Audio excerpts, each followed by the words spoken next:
रेगिस्तान की रेत में जहां हवा भी खून की महक लेकर चलती है, वहां नीचे छिपा है सोना, इतना कि पूरी दुनिया उसकी चमक में अंधी हो जाए। लेकिन इस सोने के नीचे दफन है लाखों लाशें। यह है सूडान, अफ्रीका का वो देश जहां सोना वरदान नहीं अभिशाप बन चुका है। और इस पूरी खून और दौलत की कहानी का केंद्र है एक नाम, मोहम्मद हमदान दगालो, जिसे पूरी दुनिया हेमती के नाम से जानती है। कभी ऊंटों का व्यापारी, फिर तानाशाह का साथी, और अब एक ऐसा सेनापति जिसके हाथों में है सूडान का सोना, जिसके बंदूक से गिर रही है इंसानियत की ईंट। ये कहानी है सत्ता की भूख की, वो भूख जो रेगिस्तान की आग से भी ज्यादा गर्म है।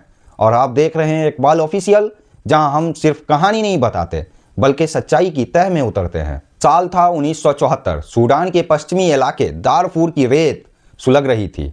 ये वो जगह है जहां एक तरफ सुंदरता है तो दूसरी तरफ मौत की गंध। यहाँ एक गरीब अरबी कबीले में पैदा हुआ एक बच्चा, मोहम्मद हमदान दगालो। उसके पिता ऊंट का कारोबार करते थे। परिवार बड़ा था पर पेट में भूख ज्यादा। उसने जल्दी ही समझ लिया, पढ़ाई से रोटी नहीं मिलती। रेगिस्तान में जिंदा रहने के लिए हथियार या व्यापार एक चुनना पड़ता है। हेमती ने व्यापार चुना। कम उम्र में ऊंट बेचने का काम शुरू किया। कभी दिन के 40 से 50 किलोमीटर पैदल चलता, कभी हफ्तों बिना पानी के गुजारता। रेगिस्तान ने उसे सिखाया, कभी हार मत मानो, जो गिरा वो मरा, जो चला वही जिंदा है। और यही सबक एक दिन उसे रेगिस्तान का सबसे ताकतवर आदमी बना देगा। 2000 का दशक शुरू होते ही दारफूर जल उठा। अरबी और गैर अरबी कबीलों के बीच पुराना जातीय तनाव अब युद्ध में बदल गया। जो गैर अरबी थे वो कह रहे थे अरब कबीले उनकी जमीन छीन रहे हैं। सरकार सिर्फ अरबों की सुनती है। सरकार थी उमर अल बशीर की, जो 1989 से पर राज कर रहा था। एक फौजी तानाशाह जिसने देश को अपने जेब में रखा हुआ था। उसने बगावत को चलने के लिए स्थानीय लड़ाकों को पैसे देकर भर्ती करना शुरू किया। यही वो पल था जब हिम्ती को जिंदगी बदलने वाली थी, क्योंकि उस दौरान उसके ऊंट के काफिले पर हमला हुआ। कहते हैं उसके 60 से ज्यादा लोग मारे गए।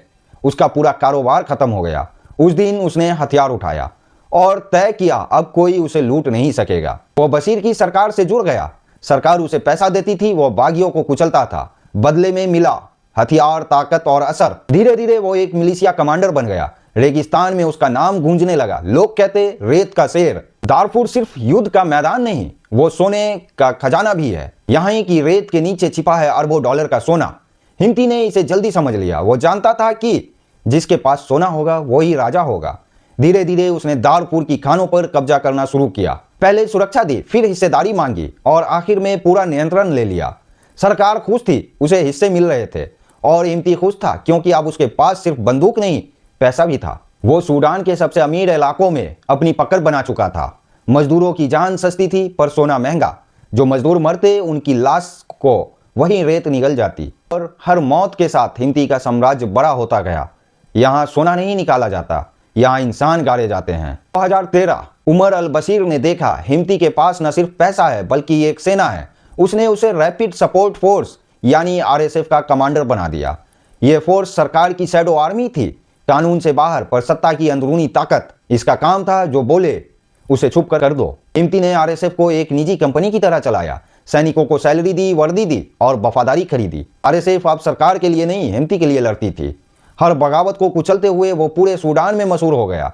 लोग कहते थे अगर बशीर राजा है तो हिम्ती उसका जल्लाद है। 2015 अरब दुनिया में हलचल थी। यमन में हुतियों के खिलाफ सऊदी और यूएई की फौज लड़ रही थी, लेकिन उन्हें जरूरत थी किराए की सेना की, ऐसे सिपाही की जो मरने से ना डरे।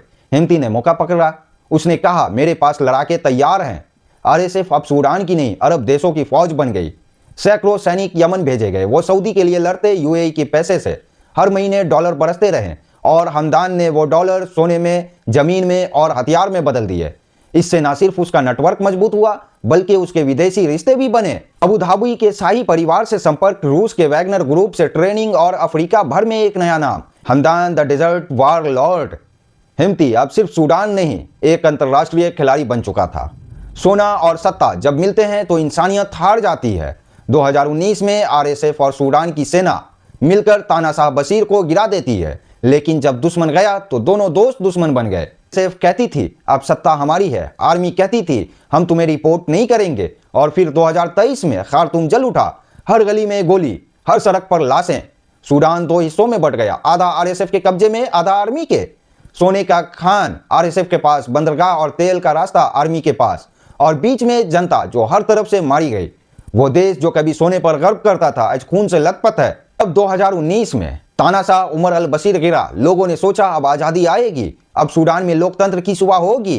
पर सुबह से पहले एक लंबी अंधेरी रात शुरू हुई। आरएसएफ और सूडानी आर्मी जो कभी साथ थी अब एक दूसरे के खिलाफ खड़ी थी। आर्मी के पास बंदरगाह, तेल और सरकारी समर्थन था। आरएसएफ के पास सोना, हथियार, विदेशी ताकतों का आशीर्वाद। 2023 की गर्मियों में जब पहली गोली चली, खार्तूम के आसमान में सूरज नहीं आग उग रही थी। शहरों में टैंक, गांव में लाशें और हर मोर्चे पर एक सवाल, ये जंग किसके लिए? क्योंकि किसी को नहीं पता था कि लड़ाई सत्ता के लिए है या सोना के लिए। आप सोच रहे होंगे आरएसएफ की लड़ाई के बीच कैसे टिक रही है? जवाब है सोना। दारफूर और दक्षिण कॉर्डफान की खानों से हर हफ्ते टनों कच्चा सोना निकलता है। ट्रक उसे खार्तूम या अल-फसर तक लाते हैं, फिर सीमा पार सेंट्रल अफ्रीकन रिपब्लिक CAR भेज दिया जाता है। वहां से एक गुप्त हवाई मार्ग मारू बंगाई अजमान होते हुए सीधे UAE के गोल्ड मार्केट तक पहुंचता है। UAE की शारजा, दुबई के बाजारों में यही सोना क्लीन गोल्ड बनकर बेचा जाता है।